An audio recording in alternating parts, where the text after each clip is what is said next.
On va encore parler de livres. Cette fois-ci, on va voir un autre côté de l'être humain dans toute sa dimension. On en parle dans Causement Réunionnais.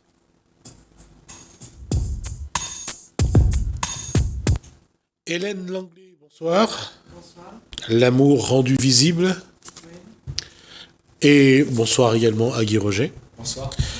Et une question, l'amour rendu visible, pourquoi ? Parce que j'ai eu une vie assez particulière, une expérience de vie pour laquelle je me suis battue. Et c'est grâce à l'amour et à la force d'amour que j'ai trouvé au fond de moi que j'y suis arrivée, parce que je suis très handicapée et que je crois que quand on aime vraiment la vie, c'est visible. Et donc c'est ce que j'ai essayé de faire. La question, Guy Roger, c'est quand on parle d'accident, d'handicap, quand on parle d'amour, c'est lié ? C'est-à-dire que la vie, c'est un accident, quelque part. On ne choisit pas la vie qu'on a. C'est la vie qui nous choisit. Hein. Mais si on insiste à vouloir la vie qu'on veut, on ne peut pas, parce que la vie nous prépare toujours à des surprises dans la vie. Et on peut tous le remarquer, les gens qui nous écoutent, on peut bien savoir que ce qu'on vit n'est pas toujours ce qu'on veut. Il arrive des fois où les choses ne vont pas dans le sens où on veut. D'accord. Hélène Langlais, vous êtes dans un fauteuil roulant depuis combien de temps ? Depuis 18 ans. C'est un accident de la route, un accident de la vie. D'accord. Vous étiez sur quel continent, j'allais dire ? J'étais en métropole. Je suis originaire de Marseille. J'ai eu mon accident dans le sud de la France. D'accord. Donc vous étiez déjà revenu de l'Inde ? J'avais déjà voyagé en Inde et j'avais déjà voyagé à La Réunion aussi. Je revenais de La Réunion quand j'ai eu mon accident. D'accord. À ce moment précis, quand l'accident arrive, quand on vous annonce que vous êtes tétraplégique, qu'est-ce qui se passe ? Eh bien, en effet, j'ai tout de suite pensé à l'Inde. Je me suis dit, c'est là que je vais trouver de l'aide. J'ai senti que mon âme, c'est là que j'allais trouver une force. Et ce qui se passe, je pense que j'ai accepté assez rapidement parce que dans l'accident, il y avait mon petit garçon qui était avec moi, qui avait 5 ans, et lui était indemne. Donc la question ne se posait même pas. J'avais une raison de vivre. Et qu'est-ce que ça a remis en cause à ce moment précis ? L'envie de vivre ou bien cette force qu'on a en soi qu'il faut aller chercher ? C'est ça. J'ai senti que je pourrais m'en sortir, mais qu'il allait falloir se battre. Et je savais que j'y arriverais, mais je ne me rendais pas compte à quel point le chemin serait long et difficile et inconnu. Ce qui fait peur, je crois, c'est l'inconnu. Et c'est la mort, la peur de la mort. Mais une fois que j'ai vu que je ne mourrais pas, que je survivais, mais qu'il fallait accepter la maladie, le handicap, la faiblesse, l'hôpital, les médicaments, toutes ces choses-là, ça a été ça le plus dur à accepter. Et c'est seulement quand j'ai dépassé ce stade-là que j'ai pu réembrasser la vie et faire des projets et accepter enfin de vivre avec un fauteuil roulant et en étant handicapé. Je suppose que pour toi, quand tout ça t'est arrivé, une des choses dures, certainement, tout ce que tu dis là, mais moi j'inclurais aussi le regard des autres. Ah oui. Parce que les gens comparent. Oui, complètement. Okay, et disent, lui, et même ses propres parents. Lui, il est bien, lui, il n'est pas bien, lui, il est handicapé, lui, il n'est pas handicapé. Ouais. Et donc, le regard qui te porte... il y a eu comme une énorme déception. Voilà. Je me décevais. Oui. Je décevais mes parents, le projet de vie qu'ils avaient pour moi. Exactement. Je décevais mon fils, mon mari. D'accord. Je me décevais quand je me regardais dans la glace. J'étais pas la jeune femme que je croyais être, que je voulais être. Voilà. Et ouais, en effet, mais alors, est-ce le que... regard des autres, c'est le regard sur soi-même. Je vais poser la question. Ce constat d'un handicap physique, moralement, la répercussion sur le mental, c'est on a ce besoin de se dégrader. Ah oui, complètement. Moi, je m'accusais en permanence.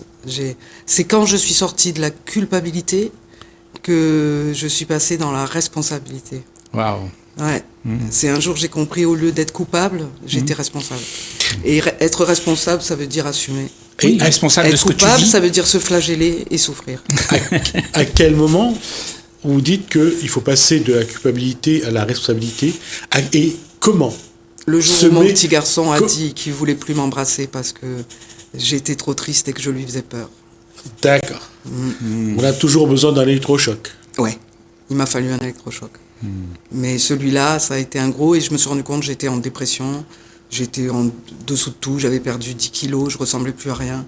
Et quand j'ai vu que mon propre enfant me refusait, j'ai dit, mais lui, c'est sa maman.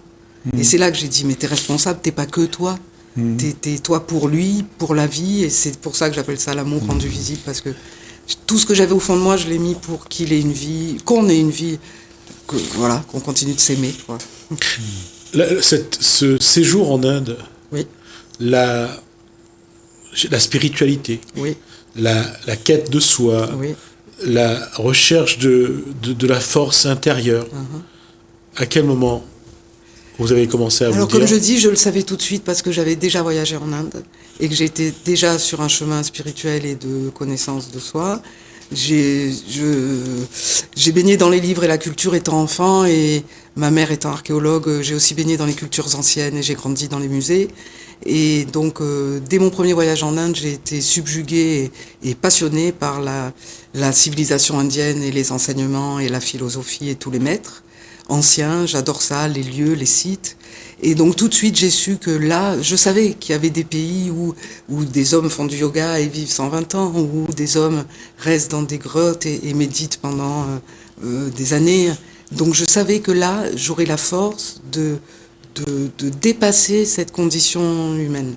Donc dès le début, je savais qu'en Inde, je trouverais des réponses, et c'est ce que je suis allée chercher. L'Inde, c'est aussi le pays de Siddhartha, de Oui, Bouddha. Gautama, Bouddha.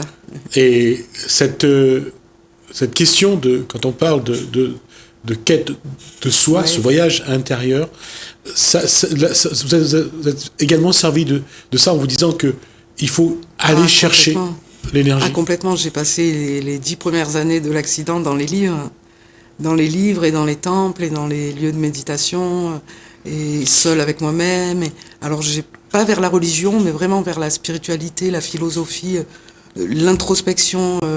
Voilà, je pratique beaucoup et je lis beaucoup l'enseignement de Ramana Maharshi, du sud de l'Inde, justement, du Tamil Nadu, et qui appelle à ça, à regarder vers soi-même, à se poser tout le temps la question qui suis-je, pour revenir à l'essentiel, et c'est énorme à quel point ça m'a aidé, énorme, au niveau émotionnel et mental. Parce que tu penses que la tendance dans la vie, parce que tu dis ça, c'est très important, parce que ici, dans notre civilisation, on a du mal à aller voir ce que je suis.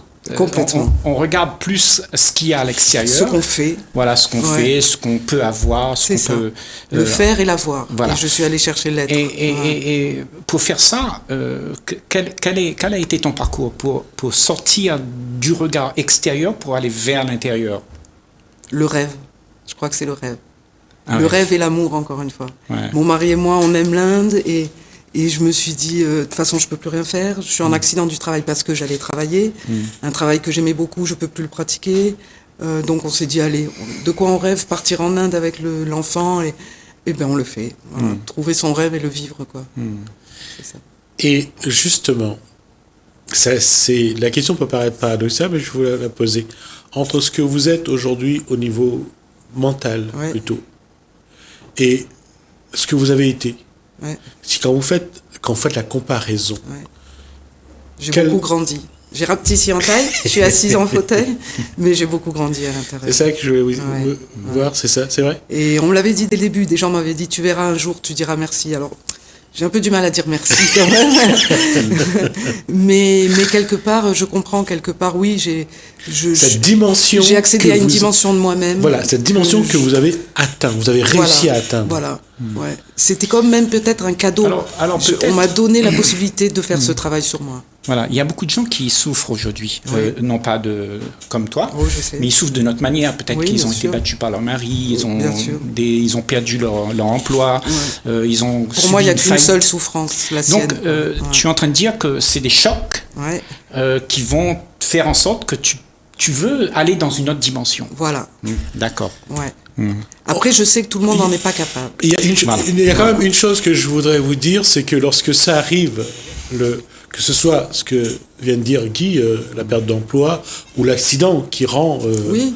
handicapé, quand ça arrive, on ne peut pas être dans la dimension tout de suite. On est encore très près de son corps. Oui. On est encore très près de ce qu'on peut ressentir, la souffrance physique, la souffrance mentale, et surtout la perte d'autonomie. Oui. Et quand madame dit qu'elle est quelqu'un de très... qui bouge, qui fait les choses, imaginez que d'un coup, elle se retrouve dans ce fauteuil.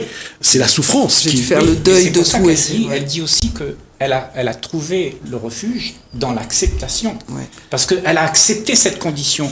Mais souvent, nous les humains, quand on subit toutes ces choses, la faillite, tout ça, eh ben, on n'accepte pas. C'est pas ça. Non, je suis d'accord là-dessus. Ce que je veux dire, c'est que c'est le temps de l'acceptation. Oui. C'est alors, le temps d'aller quand vers... même... C'est ça qu'il faut qu'on dise aux gens que ça met quand même du temps pour aller vers l'acceptation. Oui, et je dois dire qu'il y a aussi l'acceptation, elle passe par un jour on se rend compte qu'il faut demander de l'aide. Et ça, c'est très difficile. On est beaucoup à garder notre souffrance comme un quant à soi, et ça devient même une identité. Pour certains, je suis handicapé, ça devient un je suis. Et je me suis rendu compte que j'avais besoin d'aide. Et j'ai fait des psychothérapies, et j'ai fait tout ça. Et j'invite ceux qui souffrent à ne pas hésiter à chercher de l'aide. Il y a une question, en fait, qui se pose. C'est lorsqu'on est dans cette souffrance, qui est d'abord psychologique. On a besoin de sentir la souffrance pour vraiment savoir qu'on souffre. Et c'est un paradoxe, parce que on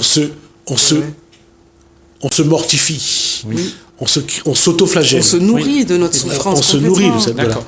Voilà. Mais ça devient ça, mais bien sûr, mais ça, c'est... J'entends tout ce que tu dis, Gismi.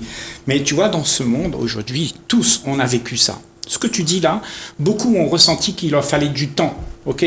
Et du temps, encore plus de temps. Notre civilisation, aujourd'hui, on en est arrivé au point où depuis des millions d'années, on souffre comme ça. Et moi, je dis que cette souffrance, tu vois, quand tu l'as vue pour ce qu'elle est, eh ben, il se crée quelque chose en toi. Si tu le vois vraiment, c'est vrai. Il y a quelque chose qui fait comme ça, tilt, et tu arrêtes.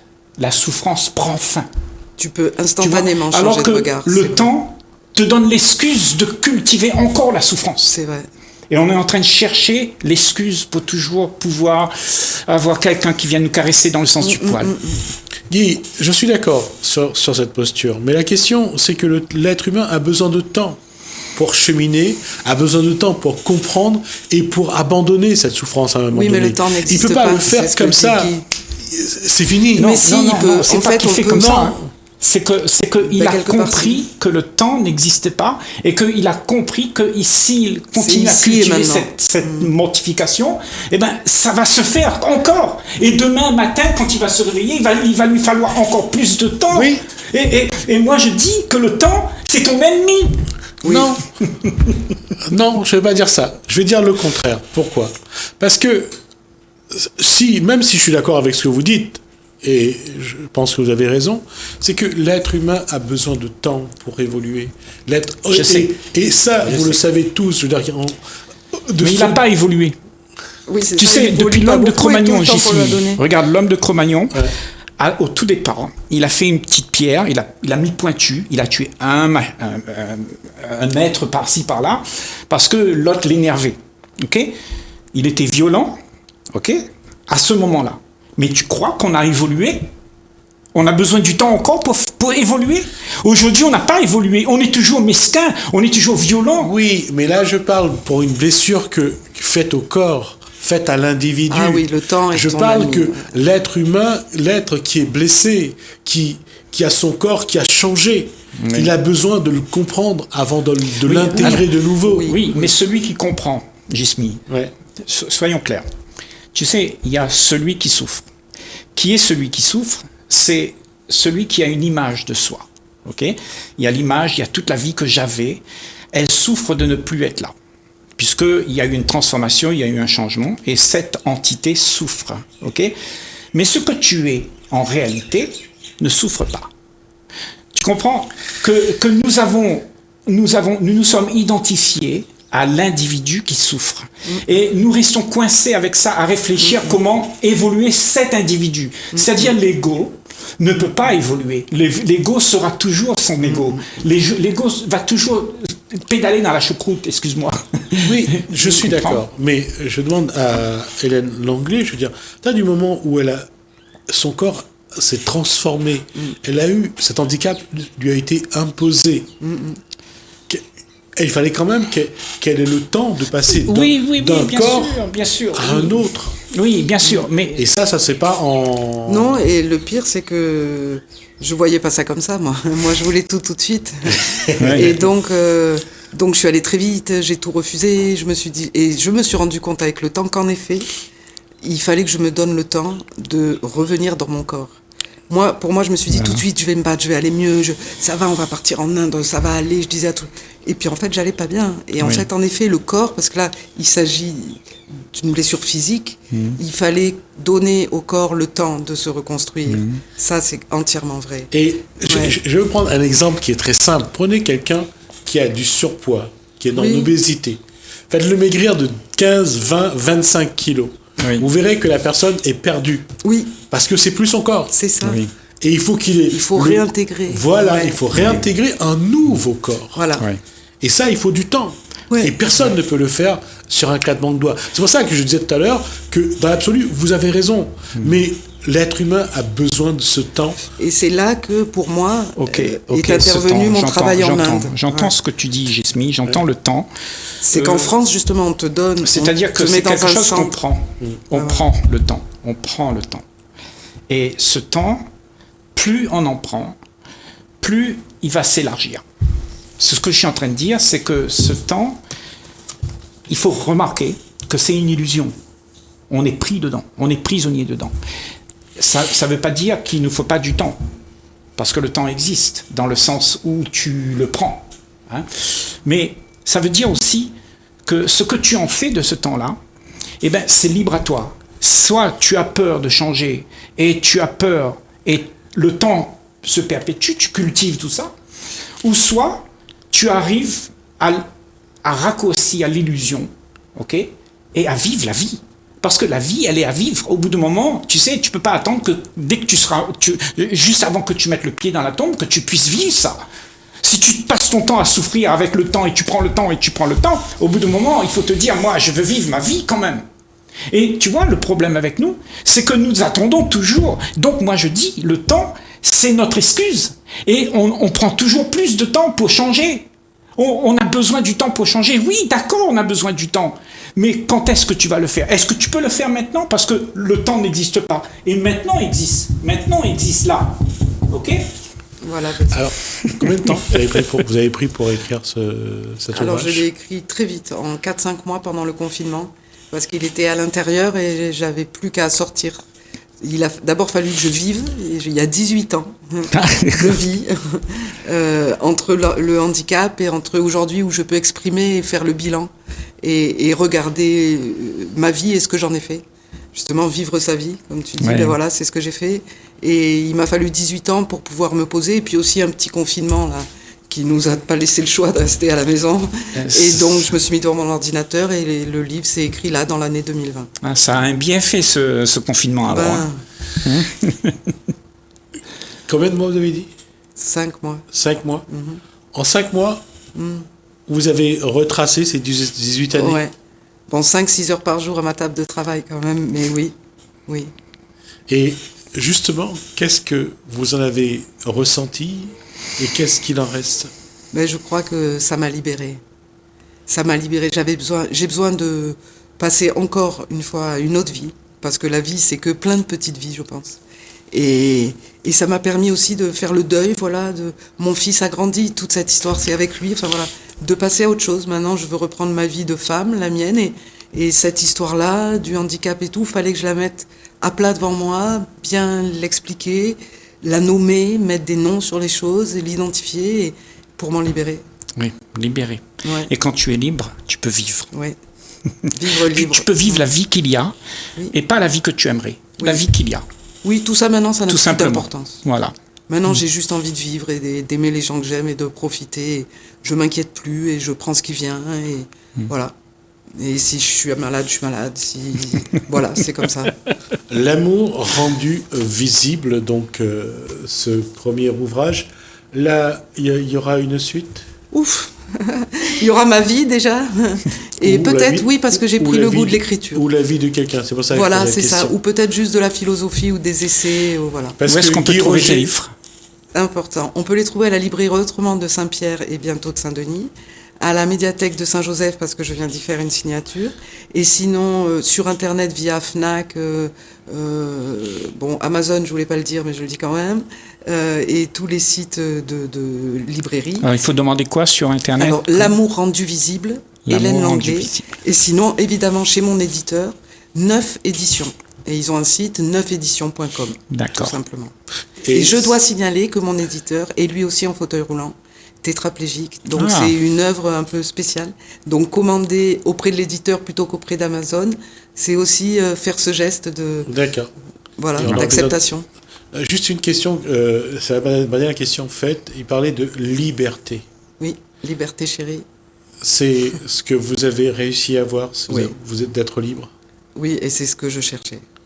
C'est ce D'accord. que Donc c'est quelque chose le qui sens se de la vit, vie. je à mon crois. sens. C'est quelque chose qui ne se discute pas. Il faudra Non. que il y a une chose, non, il y a une chose quand même qu'il faudra quand même voir, c'est-à-dire que c'est une conquête.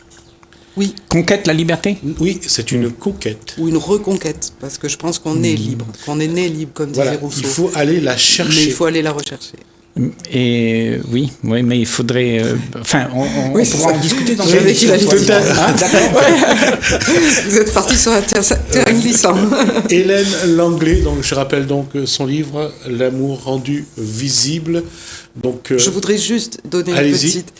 Il est préfacé par le docteur Jacques Vigne, qui est psychiatre et professeur de yoga, et qui m'a énormément aidé parce que ce qui m'a beaucoup aidé depuis ces dernières années, en étant à La Réunion, c'est la pratique du yoga et de la méditation. Et je voudrais remercier Monsieur Jacques Vigne qui a préfacé ce livre et qui m'a énormément aidé, notamment avec les techniques de méditation Vipassana, et que je recommande.